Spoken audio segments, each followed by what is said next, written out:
really important to see how ideas, policy concepts, and political projects, political agendas are being disputed at the local level. So it's not an ideal concept of state. We should look at the local level how these organizations are interacting and disputing. It's more a qualitative approach based on documents and in-depth interviews. And also interest in the interactions between state and civil society organizations. We still have a lot of civil society organizations in charge of these policies. And we are doing this through interviews and social network analysis. We are mapping the connections between state actors and civil society organizations in order to see what they are exchanging and who is influencing who in this policy decision-making process at the local level. Okay? And we are also, part of my research team are doing research on this. Families, territories, and street-level bureaucrats. You know, what is the face of the state at the local level? How these street-level bureaucrats are delivering these social assistance services and benefits? And how poor people are representing themselves as poor people or as vulnerable people in order to get access to the benefits and to the social services. This is really, and we are doing this through, you cannot see, but we are doing this through field work in different poor areas in São Paulo, in a kind of following up of a previous research project on poor people's networks in São Paulo. So we are looking at segregated spaces and how these people are getting access to, or not, to this kind of policies. Okay, these are my research questions. I'm interested in discussing developments and challenges in the implementation of social science in Brazil. It's a multi-level governance perspective, as I have already said. I'm interested in this kind of interactions between state, private but non-profit organizations, and also the interactions between vulnerable families and the street-level bureaucrats. My main argument is that we cannot understand this governance pattern without looking at institutions and interactions, and what kind of ideas are being in transactions in this way. Okay? In the specific paper, I'm really looking at São Paulo, but the idea is to move beyond São Paulo in further research.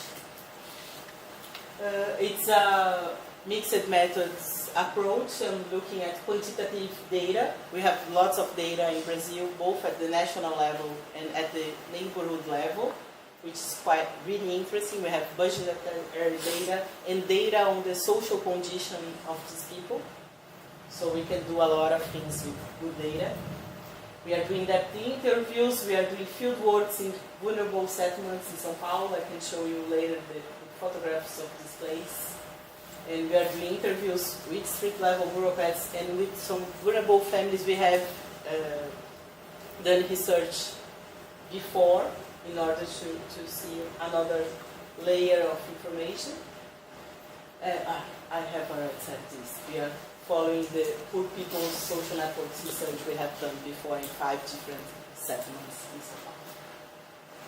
Some concepts that I think is interesting to discuss with you. It's important to differentiate the idea of policy decision-making and policy-making. We are not talking about the same thing, and we may have different actors trying to influence policy decision-making and policy-making, but this does not mean that policy-making is not in itself a process of decision. We have a lot of decisions and transformations going on in implementation as well. And for sure we have to take into account the Federalist reforms since the 1988 Constitution. As Kazapov stated, local matters a lot to understand national policies. We cannot have a clear idea of what is going on when we are only looking at the national level. We should look at the governance patterns at the local level as well. I'm also dealing with city-level bureaucrats literature, and the French version of this literature called Sociology de Bichir, which is quite interesting as well. And I'm trying to deal with two main dimensions. The vertical dimension, the territorial reorganization of service provision and regulation, and with the horizontal dimension, the interaction between a diversified number of actors. The main issue for me now is to see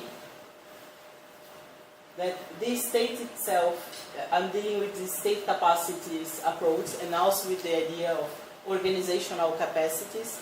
So I should look the ways the state has built capacity as well as the way civil society organization has obtained resources and connections inside the state in order to provide this kind of social services. So it's an interactional perspective. I'm also dealing with this governance idea, looking at formal and informal settings and interactions. So I'm dealing with policy and politics at the same time. And with this idea of instruments of public policies, mapping, measuring, registering, selecting vulnerable people. It's really important to think about how the state builds capacity and how the state is governing people.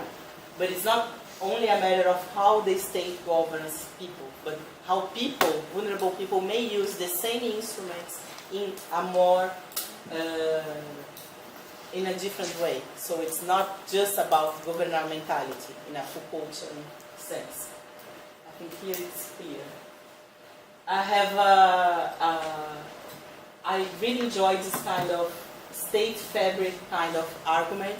The state's a set of institutions, bureaucracies, and formal arrangements, but at the same time, the state is also a complex set of relations. And the idea of state fabric stresses this. The state fabric is created and changed by networks among people and organizations. And this is connected with the idea of policy communities. We have people working in specific policy areas and trying to affect the state agenda, and we should look this in a more relational way and not in a binary way, formal and informal.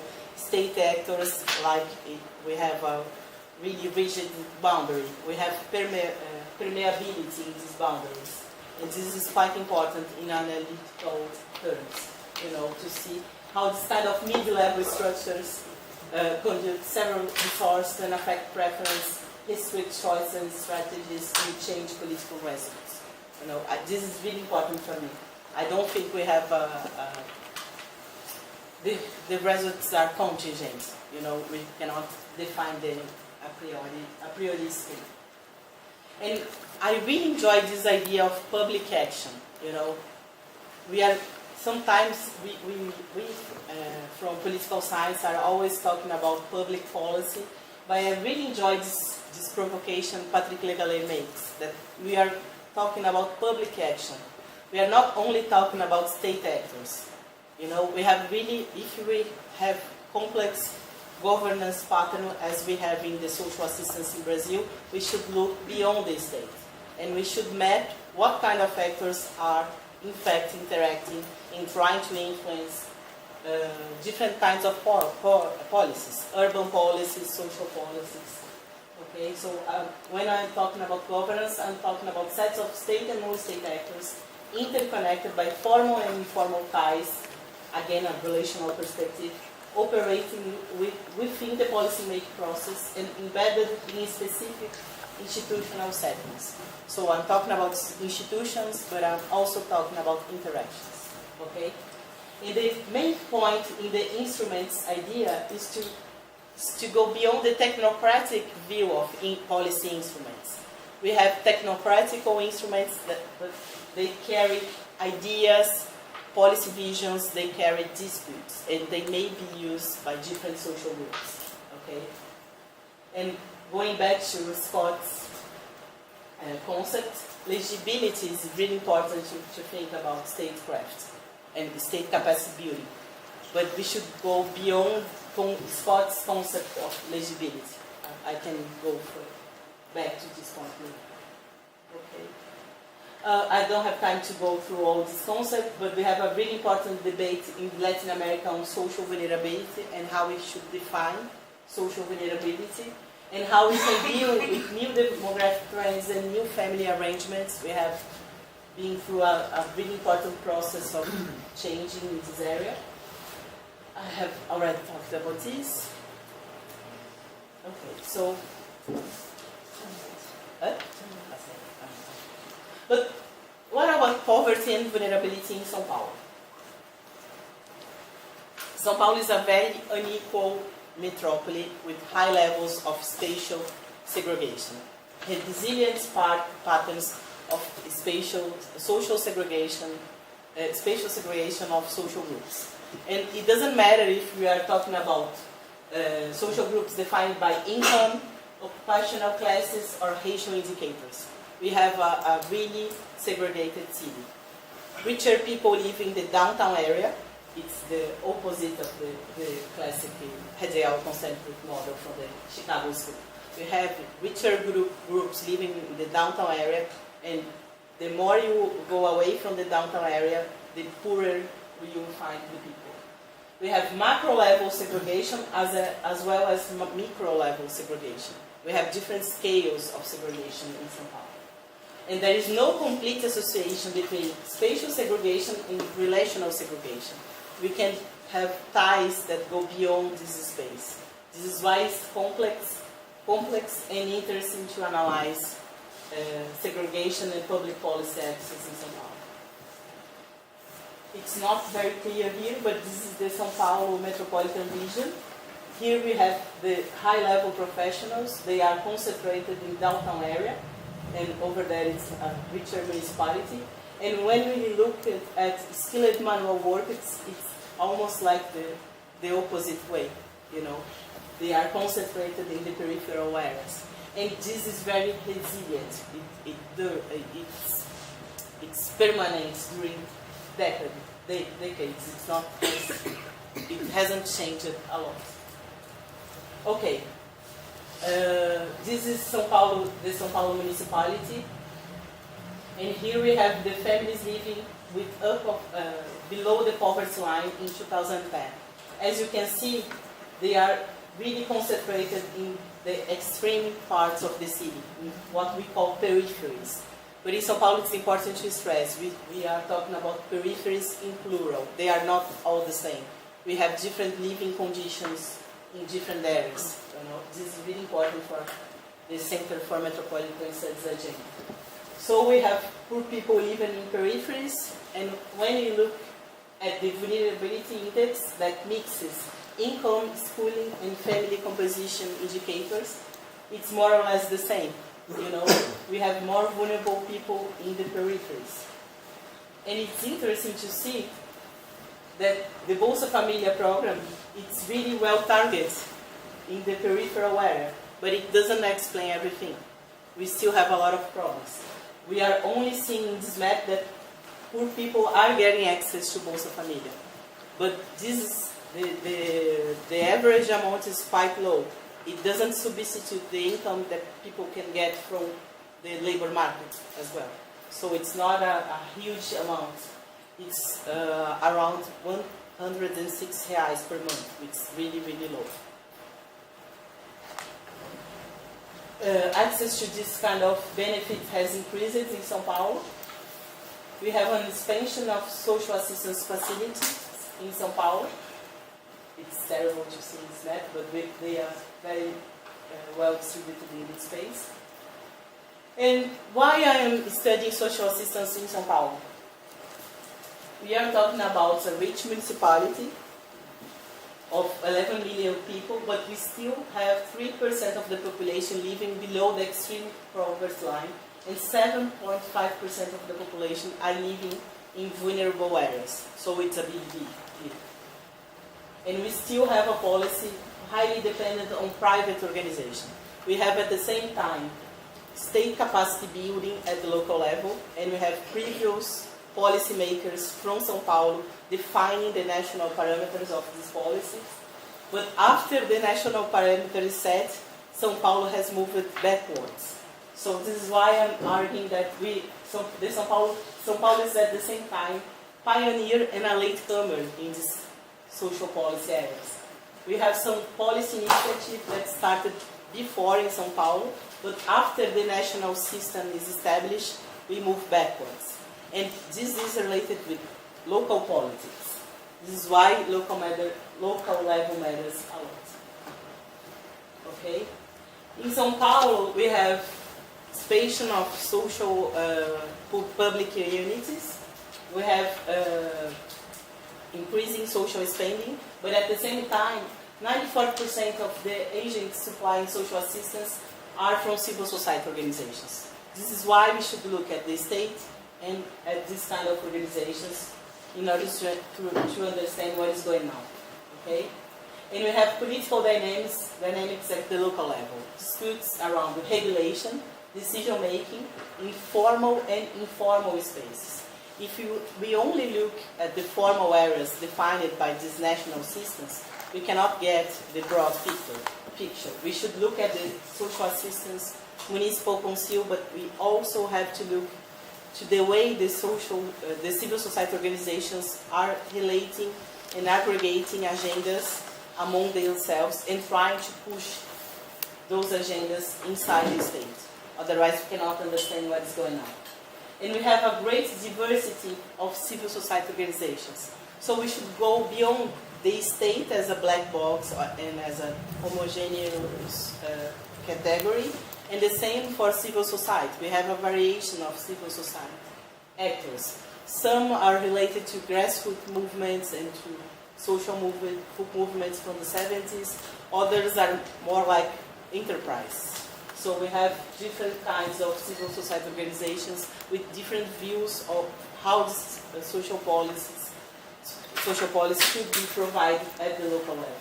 And this matters a lot to understand what is going on. In terms of state capacity, it's important to see that São Paulo is a rich municipality and it's funding 85% of this policy, which is different from other municipalities where the federal government puts the majority part of the funding.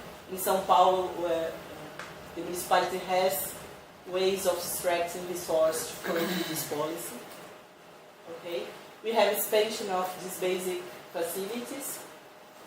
This is really interesting. We have more or less good spatial distribution of these basic units of social assistance. This is like the entry door for the vulnerable people to access social assistance in São Paulo, but it doesn't explain everything, you know. Being located in the most vulnerable areas is important, but it doesn't explain everything. This is why you have this another research line that goes deep on the ground to see how the street level bureaucrats inside these units are dealing with these vulnerable people. Otherwise, we cannot understand what is going on. And to finish, because I know I have talked a lot, what are my main arguments? Local assistance governance is a consequence of the interactions and disputes between different actors. We should look at bureaucrats, politicians, civil society actors, and vulnerable families. Otherwise, we cannot understand what is going on. Okay? And governance at the local level can be better understood combining two main aspects: the study of power resource, capacities, and constraints available for both state and non-state actors, as well as vulnerable families. We should look at vulnerable people agency as well. They are not only reacting to the state policies. This is not my perspective. And we should also look at the interactions of these actors in formal and informal arenas. Okay, we have a lot of formal arenas for participation in Brazil, but they don't explain everything. Okay, informal matters as well. In São Paulo, we have a strong local power with state capacity, but we should look also to the private capacities that have been developed through time, you know, and how they manage to capture the state agenda at the local level. So we have historical legacies at the local level that matters to understand these policies. What else? We should look at the symmetry or asymmetry of information of the civil society organizations vis-a-vis the state. And it matters a lot if these policymakers at the local level are connected to the policy community of social assistance or not. So ideas and agendas are being disputed. And in São Paulo, we have a pattern that is less explained by the federal guidelines and is more explained by the local level. I will stop here. Thank you.